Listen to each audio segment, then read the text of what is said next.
नमस्कार दोस्तों, स्वागत है आपका हमारे official YouTube channel GSY Neeraj sir में। कैसे हैं आप सब? मैं उम्मीद करता हूँ स्वस्थ होंगे, मस्त होंगे, अपनी तैयारी में व्यस्त होंगे। बेटा, आज की जो क्लास है ये टेस्ट पेपर 70 है। इससे पहले 69 टेस्ट पेपर हो चुके हैं। हमें उम्मीद है कि आप लोग सभी टेस्ट पेपर अटेंड किए होंगे। अपना लक्ष्य एक ही है बेटा, 148 फतेह करना। उसके लिए आप मेहनत करने के लिए तैयार हैं। हमें उम्मीद है आप लोग पेन पेपर उठा के बैठ गए होंगे, क्योंकि 148 फतेह करने के लिए 120 क्वेश्चन सही करने होंगे 125 प्रश्नों की सीरीज में।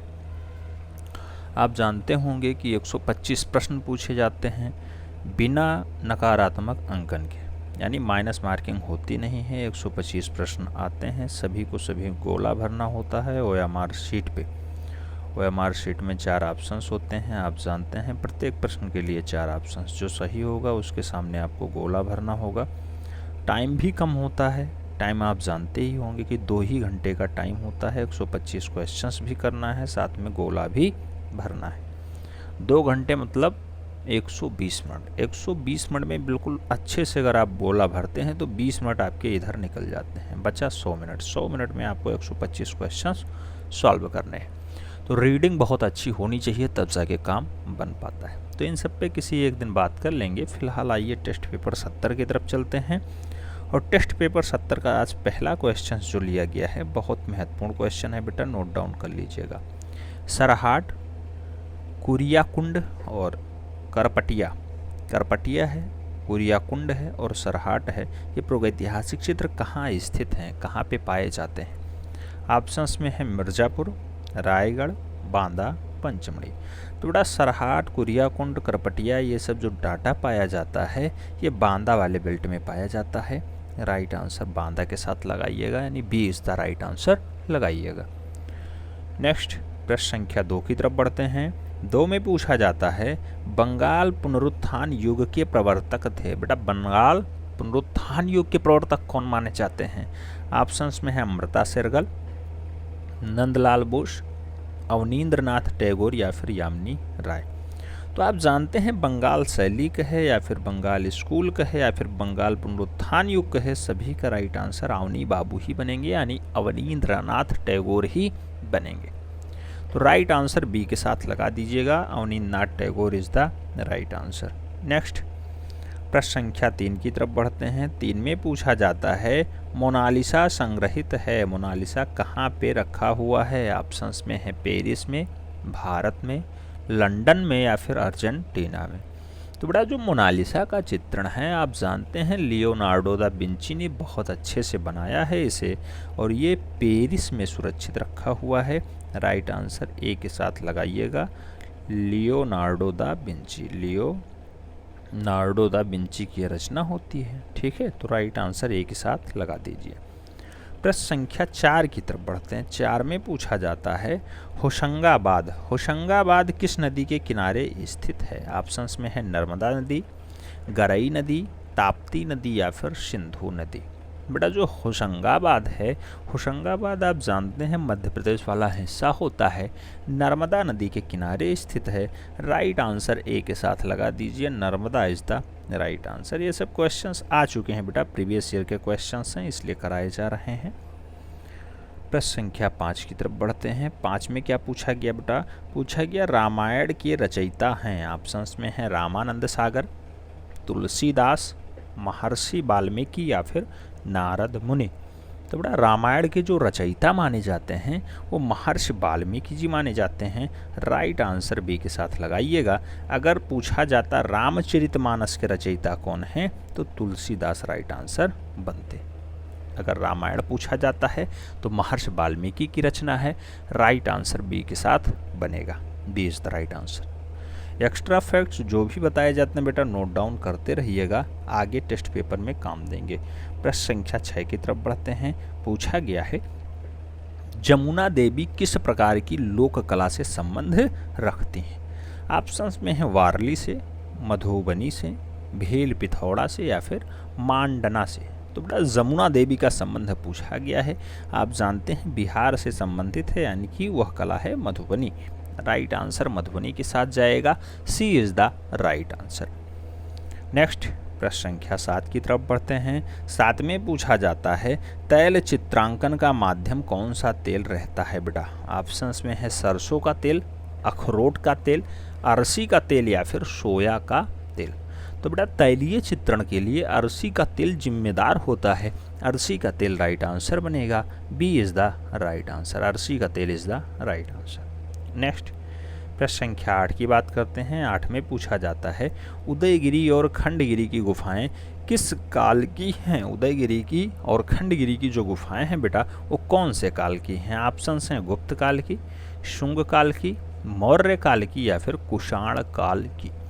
तो बेटा जो उदयगिरी और खंडगिरी की गुफाएं पाई जाती हैं वो शुंग काल की बताई जा रही हैं। शुंग काल राइट आंसर बनेगा। C is the right answer. C is the right answer. Next प्रश्न संख्या 9 की बात करते हैं। पूछा गया अपने चित्रों में बिंदी का प्रयोग करने वाला कलाकार कौन है। बहुत महत्वपूर्ण क्वेश्चन है, बहुत बार पूछा गया है। सुबोध गुप्ता, भारती खेर, अंजू डोंडिया या फिर रियाज कोमू। बेटा राइट आंसर किसके साथ जाएगा।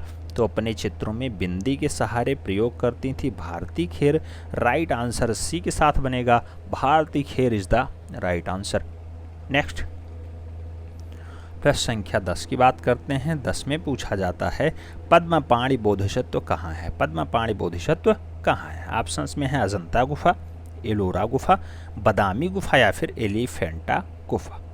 तो बेटा पद्मपाणि बोधिसत्व आप जानते हैं कहाँ पाया जाता है। अजंता की गुफा में पाया जाता है। कन्फ्यूजन नहीं होना, अजंता एलोरा दोनों ऑप्शंस में हैं लेकिन अजंता में पाया जाता है। अजंता वही जहाँ 30 गुफाएं पाई जाती हैं, एलोरा वही जहाँ 34 गुफाएं पाई जाती हैं। दोनों महाराष्ट्र के औरंगाबाद में पाए जाते हैं। ये सब डाटा आपको आना चाहिए। प्रश्न संख्या 11 की तरफ बढ़ते हैं। 11 में पूछ लिया गया है हेनरी मूर। हेनरी मूर कहाँ के निवासी थे। ऑप्शंस में है इंग्लैंड के, ऑस्ट्रेलिया के, अमेरिका के या फिर अफ्रीका के। बेटा जो हेनरी मूर हैं ये मूल रूप से इंग्लैंड के निवासी हैं। इंग्लैंड के राइट आंसर ए के साथ लगा दीजिएगा। ए इज द राइट आंसर हो जाएगा। नेक्स्ट प्रश्न संख्या 12 की तरफ बढ़ते हैं। 12 में पूछा जाता है कि अंग्रेजी भाषा के लगभग सभी अक्षर किस अक्षर लिपि से आए हैं। बेटा अंग्रेजी भाषा के लगभग सभी अक्षर कौन सी लिपि से आए हैं। ऑप्शंस में है लैटिन, फ्रेंच, रोमन या फिर स्वीडन। तो बेटा अंग्रेजी भाषा के जितने भी डाटा हैं वो लैटिन आए हैं, लैटिन लिपि से। तो राइट आंसर लैटिन लिपि बनेगा। A is the right answer. A is the right answer यानी लैटिन लिपि से डाटा आया हुआ है सभी के सभी अक्षर, 2600 अक्षर। ए राइट आंसर लगाइएगा।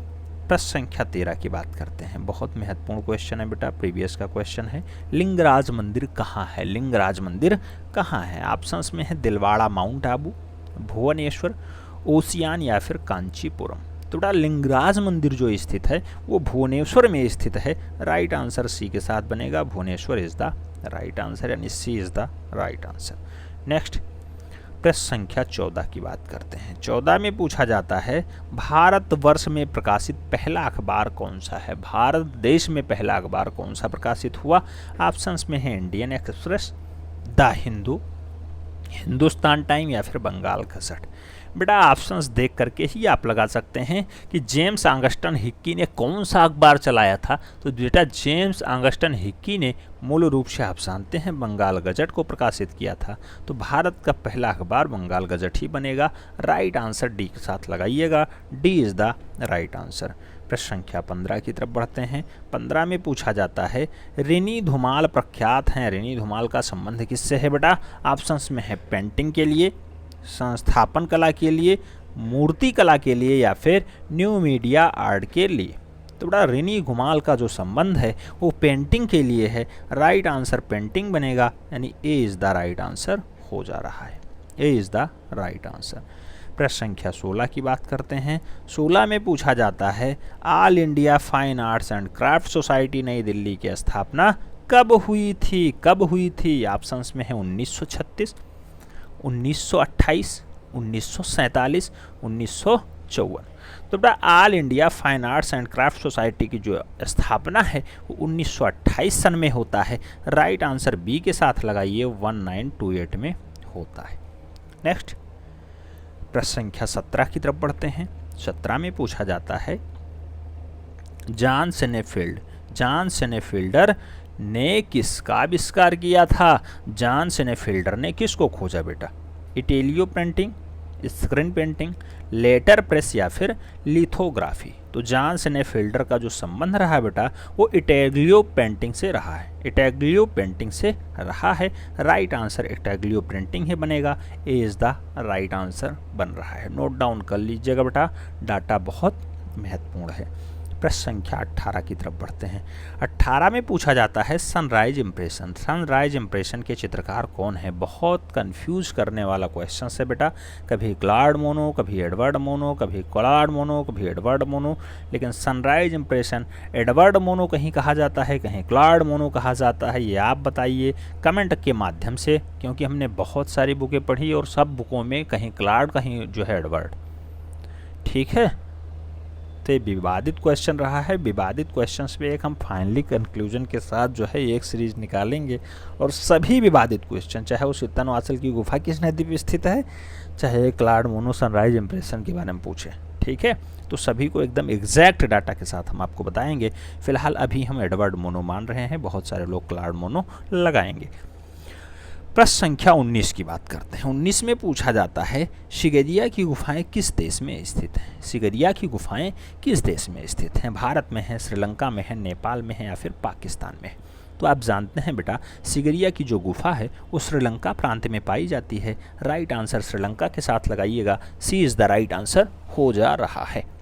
नेक्स्ट प्रश्न संख्या 20 की बात करते हैं। 20 में पूछा जाता है अनुकरण ही कला का मूल है। अनुकरण ही कला का मूल है। ऑप्शंस में हैं रविंद्रनाथ टैगोर, ईवी हैवले, क्रोंचे या फिर अरस्तु।